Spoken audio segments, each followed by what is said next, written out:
बहुत स्वागत करो। आप देख रहे हैं कहानी कुर्सी की। हम यहाँ विजय चौक पर मौजूद है, देश की संसद भवन के बाहर। महाराष्ट्र का अपडेट आपको एक दे देते हैं। उम्मीद कर रहे थे कि कल कोई पुख्ता जानकारी निकलेगी, कोई फैसला होगा, क्योंकि दिल्ली में केंद्रीय मंत्री गृह मंत्री अमित शाह के घर पर जेपी नड्डा जी की मौजूदगी में एकनाथ शिंदे, अजीत पवार, देवेंद्र फडणवीस सबके बीच में बैठक हुई और वहां ये तय होता, हम ये मान रहे थे कि कौन अगला मुख्यमंत्री होगा। शायद हुआ हो, अभी उसको सार्वजनिक न किया जा रहा हो। दूसरा, एकनाथ शिंदे डिप्टी सीएम का पद स्वीकार करेंगे या उनके लिए कोई और व्यवस्था, उनको कोई और विकल्प दिया जाएगा। और फिर वहां सरकार में जो मंत्रालयों का बंटवारा है वो किस तरीके से होगा, इस सब पर आपको अभी मैं अपडेट देता हूं। लेकिन आज की जो एक खबर है वो ये कि आज महायुति की एक बैठक होनी थी इन्हीं तीनों नेताओं के बीच में महाराष्ट्र में, लेकिन वो बैठक रद्द हो गई है। अब अगले 1 से 2 दिन के अंदर केंद्रीय पर्यवेक्षक बीजेपी के यहां से मुंबई भेजे जाएंगे। उसमें पहले विधायक दल की बैठक होगी, नेता चुना जाएगा और उसके बाद जो है फैसला एक बार हो जाए और उसको सार्वजनिक कर दिया जाए कि कौन मुख्यमंत्री होगा, फिर आगे गाड़ी बढ़ेगी। मैं आपको 2 बयान पहले सुनाता हूं, फिर आपको मुंबई लेकर चलेंगे। सचिन चौधरी जुड़ गए हमारे साथ। प्रियंका चतुर्वेदी और संजय राउत दोनों ही उद्धव ठाकरे की शिवसेना से जुड़े हुए हैं। प्रियंका चतुर्वेदी अब उनके पास कहने के लिए ज्यादा नहीं है, तो ये कह रही हैं कि ये तो जनादेश का अपमान है। आज 5 दिन हो गए, आप ये नहीं बता पा रहे हैं कि सरकार का मुखिया कौन होगा, तो भारतीय जनता पार्टी और महायुति के बीच में फूट पड़ी हुई है। संजय राउत ये कह रहे हैं कि ये सब फैसले करने के लिए इनको दिल्ली की दौड़ लगानी पड़ रही है शिंदे जी को, और अब ये 5 साल वहीं की दौड़ लगाएंगे क्योंकि सारे इंपॉर्टेंट फैसले दिल्ली में ही होने जा रहे हैं। ये हमने कभी नहीं होने दिया था जब तक हम थे महाराष्ट्र में, सत्ता में थे, बीजेपी के साथ भी थे, तब भी बाला साहब के बाद उद्धव ठाकरे बन गए प्रमुख, तब भी जो तय होता था मातोश्री तय करता था। कभी हमने किसी के दरवाजे पर जाकर के नाक नहीं रगड़ी थी। बातें आपको सुनाता हूं, फिर एक अपडेट महाराष्ट्र का। बात ऐसी है कि महाराष्ट्र की सभी बातें दिल्ली में डिसाइड होगी। जो महाराष्ट्र का स्वाभिमान अभिमान की बात हमेशा करते थे वो अब नहीं रही है। आप एकनाथ शिंदे जी को या अजीत पवार जी को बार बार दिल्ली में ही आना पड़ेगा। उनको महाराष्ट्र में जो बात चाहिए उसके लिए दिल्ली की उनको मंजूरी लगेगी। अब जिस प्रकार की राजनीति महाराष्ट्र में चल रही है उसमें कोई स्वाभिमान नाम की चीज अब बाकी नहीं है, बची नहीं। वापस डीसीएम बन रहे हैं, वो तो सदैव डीसीएम है, वो सदैव डीसीएम है, सदैव डीसीएम रहेंगे। ईवीएम की कमाल है। अब बारामती हो या ठाना हो, विदर्भ हो, ईवीएम का मंदिर बनाना चाहिए लोगों ने। 3 मूर्तियां, बीच में ईवीएम, बाजू में मोदी जी, बाजू में शाह जी। मैं बस यही कहूंगी कि जिस तरीके से एक बहुमत मिलता है, जनादेश का अनादर करना है कि अब तक आप मुख्यमंत्री का निर्णय नहीं ले पाए। रोज खबरें चल रही हैं कि निर्णय हो गया है पर वो घोषित नहीं किया जा रहा है, तो कहीं ना कहीं एक खींचतान भी दिख रही है। ये भी दिख रहा है कि सारे डिसीजंस जो कल तक ये था कि दिल्ली में आकर अनाउंसमेंट होगा वो भी नहीं हुआ है। फिर से मुंबई में कोई मीटिंग होगी तब जाकर होगा। 26 नवंबर को असेंबली का कार्यकाल खत्म होना था। आज हम बैठे हुए हैं 29 नवंबर पर, 3 दिन ऊपर हो चुका है। मैं मानती हूं कि अगर हमारे साथ ये हो रहा होता, अगर महाविकास आघाड़ी को समय लग रहा होता तो गवर्नर ने स्टेप इन करके प्रेसिडेंट रूल लगा दिया होता। पर यहाँ पर फिर से मैं दोहराऊंगी कि अगर दिल्ली से निर्णय लेने हैं और सहमति नहीं बन रही है तो ये आपके जनादेश का अनादर है।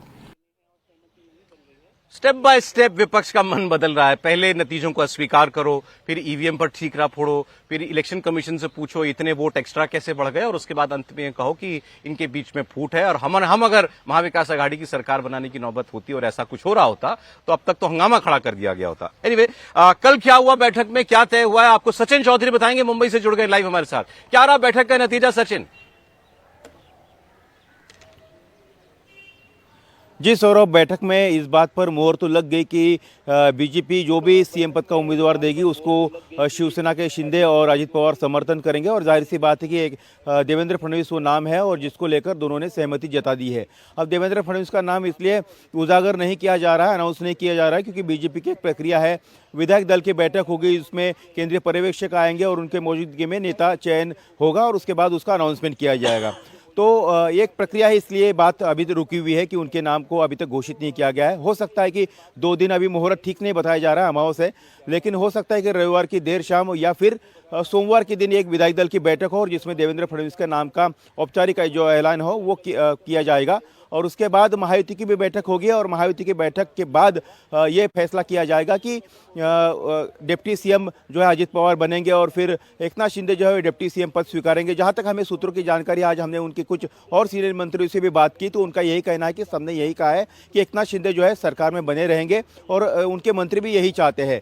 अब रही बात की पोर्टफोलियो को लेकर, खासतौर पर जो महत्वपूर्ण पोर्टफोलियो है होम डिपार्टमेंट, एकनाथ शिंदे ने इसके लिए ज़रूर मांग की थी, लेकिन देवेंद्र फडणवीस और बीजेपी ने पहले ही साफ किया था कि ये डिपार्टमेंट जो है वो सरकार के बीजेपी के पास ही रहता है, जो मुखिया रहता है।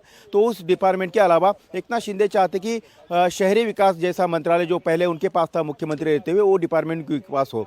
लेकिन देवेंद्र फडणवीस और बीजेपी चाहते कि 2014 में जब देवेंद्र फडणवीस मुख्यमंत्री थे तो उनके पास गृह विभाग और शहरी विभाग यानी कि अर्बन डेवलपमेंट दोनों थे, ये दोनों डिपार्टमेंट जो है उनके पास रहे। इसके बदले में एकनाथ शिंदे को डिप्टी सीएम और उसके साथ साथ राजस्व यानी कि रेवेन्यू जैसा बड़ा मंत्रालय, पीडब्ल्यूडी और इरिगेशन जैसा बड़ा मंत्रालय जो बीजेपी के कोटे में है वो शिंदे को दिया जा सकता है। इस तरह का ऑफर रखा है, जिस पर एकनाथ शिंदे ने कहा है कि वो मुंबई में अपने नेताओं से बात करेंगे। रात में उन्होंने अपने कुछ वरिष्ठ सांसदों से भी बात की, मुलाकात की और उसके बाद जब महायुति की बैठक होगी उसमें वो फैसला सुना देंगे। लेकिन अमूमन सरकार गठन में कोई रुकावट नजर नहीं आ रही है।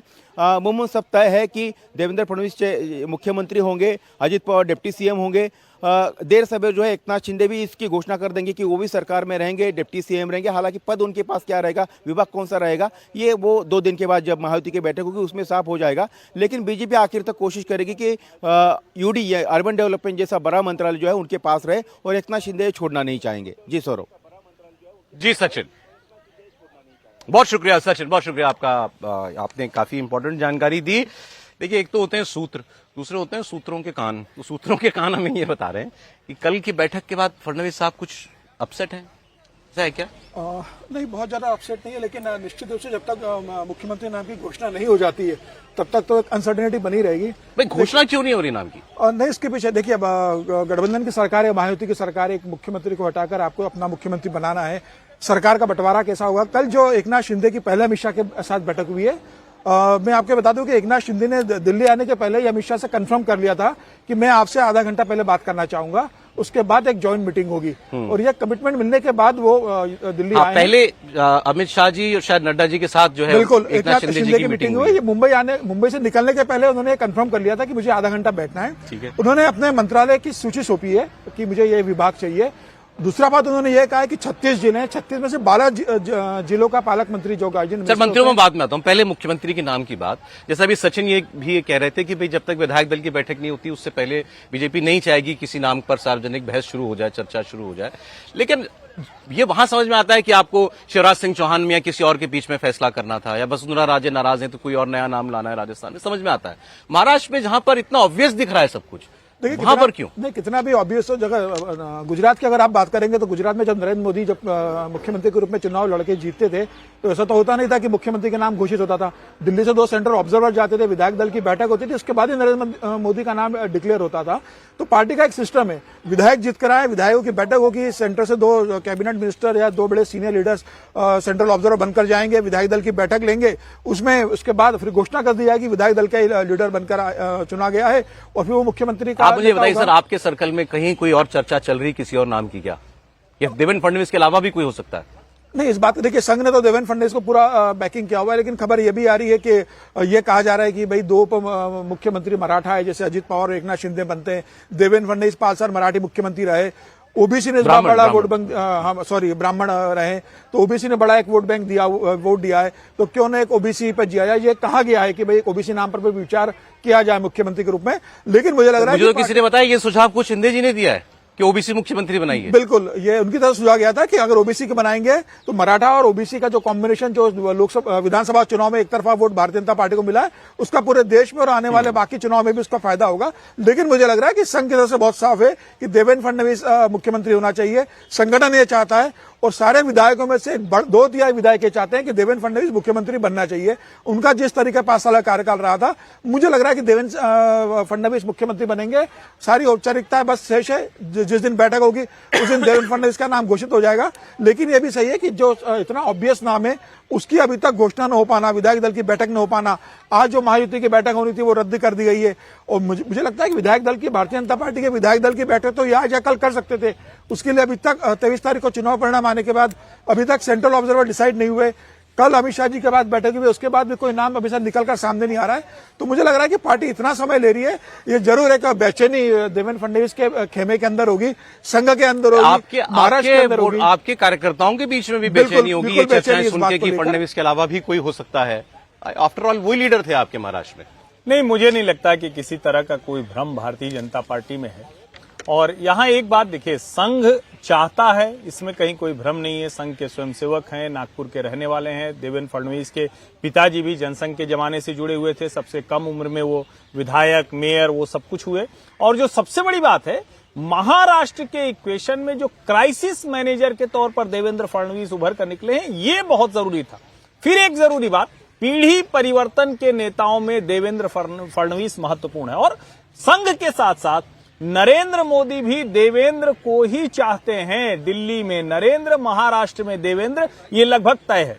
अब इसके बाद वाली भूमिका शुरू होती है।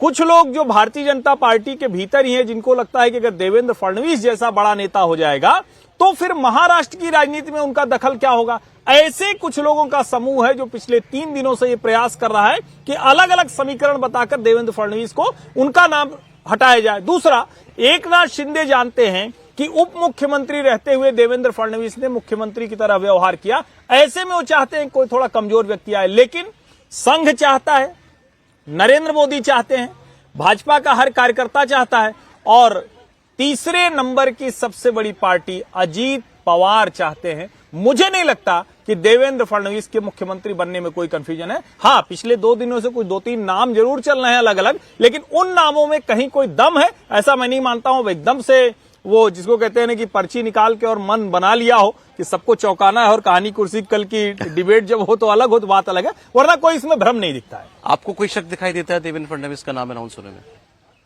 देखिए, नाम किसी का भी अनाउंस हो, मुझे लगता है कि इतनी बेचैनी 5-6 दिन तो हुए हैं। ये कंपेयर करिए, अगर आप जितने भी बड़ी बड़ी सरकारें जहां प्रचंड बहुमत आया, इतनी जल्दी नहीं अनाउंस होता है। भारतीय जनता पार्टी को कोई जल्दबाजी नहीं है। एक इतनी प्रचंड बहुमत से सरकार आई है। आप इसके पहले भी तमाम प्रदेशों को देख लीजिए, मध्य प्रदेश, राजस्थान, असम, 2-2 हफ्ते लगते हैं सरकार बनाने में। ये तो भारत का दूसरा सबसे बड़ा प्रदेश भाई, है। आसाम में अपना चीफ मिनिस्टर हटा के हेमंत बिश्वा शर्मा कांग्रेस से आए थे, उनको देना था। महाराष्ट्र, मध्य प्रदेश वगैरह के हम लोग बात पहले कर चुके, नहीं है वैसी परिस्थिति रही। नहीं, बात सही है। मैं कह रहा हूँ, जो विपक्ष के भी कुछ प्रवक्ताओं को आपने दिखाया टीवी पे, वो इतने बेचैन हैं, उनके लिए अपने घर को समेटने की जिम्मेदारी नहीं उनकी तो मजबूरी है। मुझे रोज रिपोर्टर आएगा तो कुछ बोलना है ना, तो वो क्या बोलेंगे? एक ऑप्शन ये भी होता है कि कुछ ना बोला जाए। जरूरी है कि टिप्पणी करना ही है, वो कर करके तो ये हाल हुआ है। सच्चा चुप रह जाओ कुछ दिन। भाई, भाजपा, मुझे ऐसा लगता है कि बीजेपी के लिए इतना कोई ऐसा नहीं है कि कोई एक मीटर लगा है जो कि घंटी बजा रहा है कि अब आप अनाउंस कर ही दीजिए। आराम से चीजें सॉफ्ट लैंडिंग चाहेंगे, सबकी जितनी एम्बिशंस हैं। राजनीति में अगर इतनी आसानी से हो जाए तो राजनीति किस बात की? अरे तो मैं दूसरे तरीके से पूछता हूँ, देवेंद्र फडणवीस के अलावा अगर और कोई नाम आता है, अभी तक तो हमने किसी का नाम नहीं सुना, आपके हिसाब से वो इस मैंडेट को देखते हुए क्या वो ठीक होगा? नहीं, देखिए, एक होता है कि हम सबकी चाहते क्या हैं, एक होता है राजनीतिक समीकरण क्या है, और एक चाणक्य नीति के हिसाब से सोचा जाए तो क्या पैरामीटर्स बनते हैं। इन सब में ना डिविएशंस आते हैं थोड़े बहुत। तो अगर आप बोलेंगे कि 80-90% देवेंद्र फडणवीस जी भी हैं, तो 4-5% प्रोबेबिलिटी अगर देखी जाए तो कुछ और लोगों की भी है। वहां पे प्रदेश अध्यक्ष हैं चंद्रकांत भवनकुले जी, उनका भी नाम आएगा तो जरूर, कंसिडरेशन में तो जरूर आएगा। शुरू कर दिया कुछ लोगों ने, नहीं जरूर किया होगा, लेकिन अब भारतीय जनता पार्टी में ऐसा नहीं है कि कोई पिता रहे हैं मुख्यमंत्री तो बेटे को मुख्यमंत्री रहना, ऐसी चीजें चले, ऐसा तो है नहीं। तो मुझे लगता है कि सारी चीजों को कंसीडर किया जाए। ओबीसी तेली कम्युनिटी, क्योंकि अभी आप कहा आपने कि शायद शिंदे साहब ने कहा है कि सुझाव दिया ओबीसी हो जाए मुख्यमंत्री, तो उसमें भी कोई हर्ज नहीं है। अच्छा, कुछ और टिप्पणियां जो हो रही हैं, जो बातें महाराष्ट्र के मैंडेट को कही जा रही हैं। पहले तो ईवीएम पर बहुत ज्यादा आग बबूला है सभी। संजय राउत तो कहने ईवीएम का मंदिर बना लें बीजेपी वाले, महायुति वाले, और बगल में अमित शाह जी और ईवीएम के बीच में मूर्ति, और उसके एक साइड मोदी जी, एक साइड अमित शाह जी हो जाए। एक नए आपने सुना बातचीत में तो कि इलेक्शन कमीशन से एक क्लैरिफिकेशन मांगा है विपक्ष ने, कांग्रेस ने खास तौर पर, कि ये जो 7% एक्स्ट्रा वोट आ गया लोकसभा पिछले चुनाव की तुलना में इस बार विधानसभा चुनाव में कहां से आया, और शाम 5 बजे तक 58% अगर कुछ वोट था तो ये बढ़कर के इतना कैसे हो गया जो आपने बाद में बताया 11:30 बजे 7% 5 घंटे के अंदर वोट बढ़ गया। इस पर सफाई पूछ रहा है। 76 लाख वोट बढ़ गया। देखिए, मुझे लगता है कि ये सारे लोग जिससे बात करना चाहिए वो कौन है, वो है चीफ इलेक्टोरल ऑफिस महाराष्ट्र। और चीफ इलेक्टोरल ऑफिस महाराष्ट्र ने 28 तारीख को 3:23 पर बाकायदा सोशल मीडिया पर पोस्ट की है। 2024 का आंकड़ा है 5 बजे तक 58.22% और जो फाइनल फिगर आया वो 66.05%। 2019 में 54.43% था 5 बजे और 61.10 फाइनल फिगर था। जितने भी इस तरह के ऐसे होते हैं जहां दोपहर बाद वोटिंग ज्यादा होती है बहुत सी जगहों पर, और विशेष करके जो अर्बन क्लास होता है वो ऐसा नहीं कि सुबह सुबह उठ के कर लेगा। जहां रूरल एरिया है और झारखंड में वोटिंग 5 बजे तक थी, महाराष्ट्र में वोटिंग 6 बजे तक थी। तो ये दोनों का अंतर समझना चाहिए। और एक और बात जो चुनाव आयोग ने ही बताई है कि जो हम आवरली या 2 घंटे पर जो हम बताते हैं वो फोन पर हमारा जो वहां एजेंट होता है, अधिकारी होता है, वो बताता है। ये फाइनल फिगर क्या होता है, ये बूथ रिप्रेजेंटेटिव जो साइन करते हैं फॉर्म 17C उसके बाद ये फाइनल आंकड़ा आता है। तो ये जो फाइनल आंकड़ा है यही एग्जैक्ट आंकड़ा है। फॉर्म 17C सब जगह से अगर मिलान कर लिया जाए तो वेरीफाई किया जा सकता है। एक वोट का फर्क नहीं, अगर एक वोट का। मैं कहना चाहता हूं, अगर एक भी वोट का अंतर होता ना तो ये बवाल काट डालते। एक भी टेंजिबल एविडेंस, ये लोग इतने दिन हो गए एक भी ढंग का एविडेंस, एडमिसिबल एविडेंस नहीं निकाल पाए।